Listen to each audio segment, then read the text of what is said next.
Welcome back. I think one last time. I had just said that this magnet had lost all its current, but what I may have been observing was this short section of wire that from this picture here. Here's your superconductor, 200 kilogram coil of superconductor, and then that short section that is either heated up to become non-superconducting, or you allow it to cool back to liquid helium temperatures, shown on this pt11 gauge.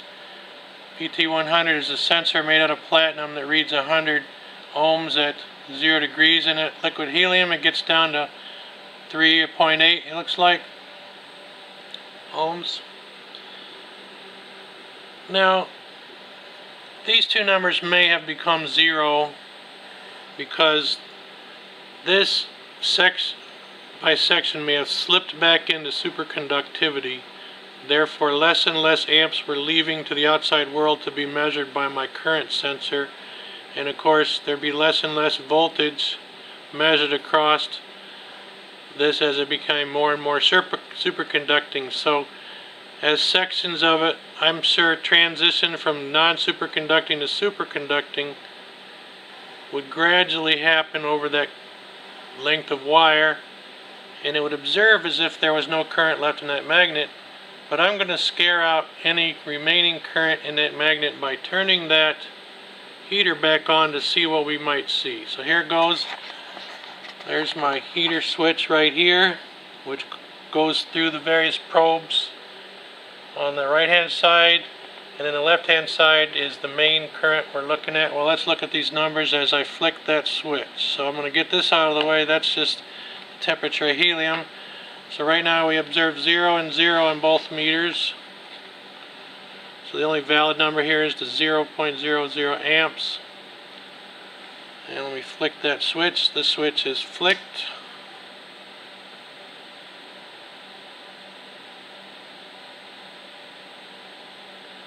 Golly jeepers, guys, we actually had 0.18 or so amps still flowing in that coil before that section fell back into superconductivity.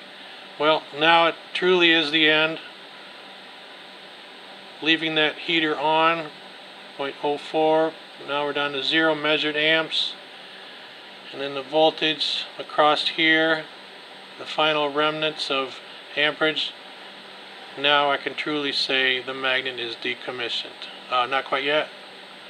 Once this number reaches 0, it will be no more current in that magnet. There may be some stored in the shim coils, and we can flick all the shim coils on one last time, but once this gets to 0, I'll flick on the shim coils, and we might be able to see a ripple showing back up in the main coil.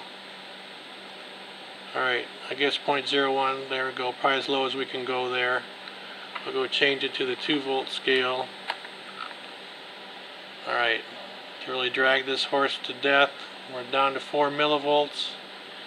Alright, I'm going to start flicking some of these shim coils to see if they will induce a current back in the main coil, if there's anything left in the shim coils. So flick this one, nothing happened. Back off. Flick that one. Nope. I'm going to do the main power flick shim coils. Nothing in that one. Oh, look at that. We just found a little hidden source of current, and it threw some slightly detectable amperage back into the main coil. So this particular shim coil labeled Z2, I turned on its persistent heater switch, and as this current then fell, it acted as the transformer effect. It put a noticeable change in the main huge coil. Alright, enough of that. That's probably dead enough. Let's see if there's anything left in the remaining few. Nope. And last one. Oh, we had a little jump there. So there's a little bit of energy, teeny tiny amount hiding out in this magnet, but I think we're scaring it all out to the outside world here. And we're pretty much dealing with very low amounts of wattage, joules left inside this magnet. So now I guess I can say it's decommissioned. Okay, have a good evening.